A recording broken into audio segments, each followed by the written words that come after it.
رئیس المنافقین عبدالله ابن ابی دا چې کوم دی رئیس المنافقین د به چې کوم دی د یهودو سره دوستانه ساتل. دا آیاتونه د هغه په باره کې زیات تر نازل شوي دي. هغه به د یهودو سره دوستانه او تعلقات ساتل په دې نیت باندې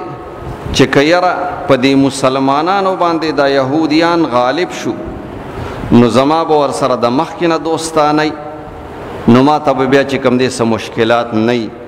زما به ورسره د مخکې نه د تعلق او دوستانه وي نو ما ته به چې کوم دی حفاظت وي. زه به چې کوم دی د مخکې نه ملګری یا بعضې منافقانو چې کوم دی په دې خیال باندې د یهودو او نصواراو سره چې کوم دی دوستانه او تعلقات دا بساتو چې یاره که دا یهودیان دا کافران غالب شو مثال په طور نو مونږ به چې کوم دی د کافرانو ملګرتیا کوو او که کافران غالب نشو مثال په طور مسلمانان غالبو نو ځان خو بل طرف ته مسلمان هم ثابتو منافقت کو نو مسلمانان به ګینې راته هم څه نه وی. نو په دې خیال باندې وي چې څوک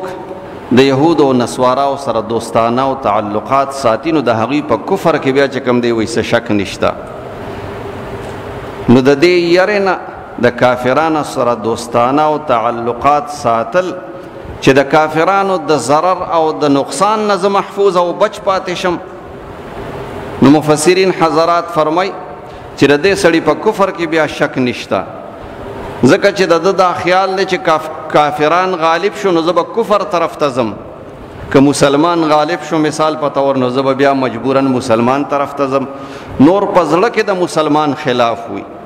نو نن سبا هم چې کوم دی که مونږ او تاسو سوچ وکړو نو زمونږ د ډیرو خلکو دا سوچ دی د ډیرو مسلمانانو چې کوم دی دا غلط سوچ دی چې یاره مونږ د هغې سره تعلقات ځکه ساتو چې پهله پاکستان اول پاکستان دی وی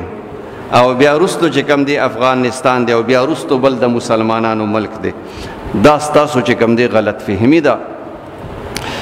د هغې سره په دې یره باندې ملګرتیا نه ده پکار چې ګنې که دوی غالب شو نو زمونږ سره به دوستانه یو مونږ ته به څه ونه وایي. که ستا ورسره ډېره هم دوستانه ډېر نږدې تعلقات دې ورسره هم وي بیا به هم دغه یهود او نصوارا چې کوم دی تا ته نقصان رسوي. د دې یهود او نصواراو مثال چې کوم دی دا د لړم دی. حضرت باباجي رحمت الله علیه به یو مثال پیش کو کله کله په بعضې موقع باندې به یو مثال ذکر کو. هغې به فرمایل یو لړم اوبو اغستی و په مخه باندې نو ډېر بد به دې راغستی و د شمشتی ورته وکتل چې یاره دا لړم خو دې اوبو په مخه اغستی دی نو راشه دا خپله شا ورته ور اوچته که چې دا لړم چې کم دی دی د مرګ نه بچ شي او د دې مصیبت نه به زه بچ کم. نو دا شمشتی ورغله او شا یې ور اوچته کړه او دا لړم په خپل شاته ډال باندې چې کم دی کینو د اوبو نه اوچت کو یو قسم له تعاون ورسره وکړو امداد ورسره وکړو نزدېکت ورسره اختیار کو چې دا شمشتی روانه و او دا لړم یې غاړې ته وړو په اوبو کې نو دا لړم د شمشتی په دې شا په دې ډال باندې چې کم دی خپله لشه استعمالی او ټک ټک پې کوي. د شمشتی ته تپوس وکړو چې دا ټک ټک په څه وجه باندې کوي دا څه ټک ټک دې جوړ کړي. دا لړم ورته وایي چې زه خپله لشه استعمالوم په تا باندې. شمشتی ورته وایي چې ستا سره څوک تعاون او امداد کوي نو ته به د هغه سره دا کار کوې یعنې ته به چې کوم دی په هغه باندې خپله لشه استعمالی او هغه ته به چې کوم دی نقصان رسې. نو دی ورته وایي چې آو هغه ورته وایي چې دا ولې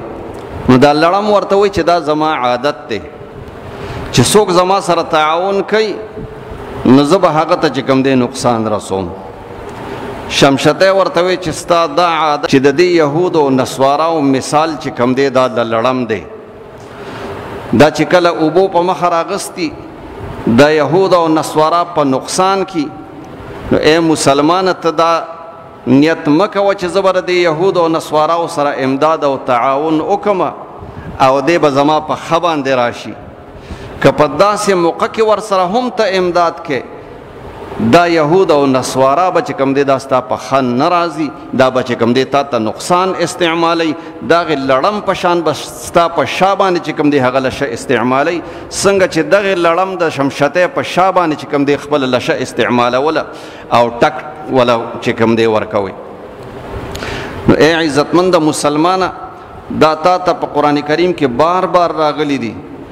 احادیث مبارکو کې بار بار راغلی دي چې د دې یهود او نصواراو سره چې کوم دی خپل تعاون مه کوه، د هغې سره چې کوم دی نږدې کېږه مه، د هغې سره دوستانه او تعلقات چې کوم دی دا مه ساته، او که د هغې سره دوستانه او تعلقات ساتې نو ته به هم چې کوم دی د هغې په سب کې شمارېږي.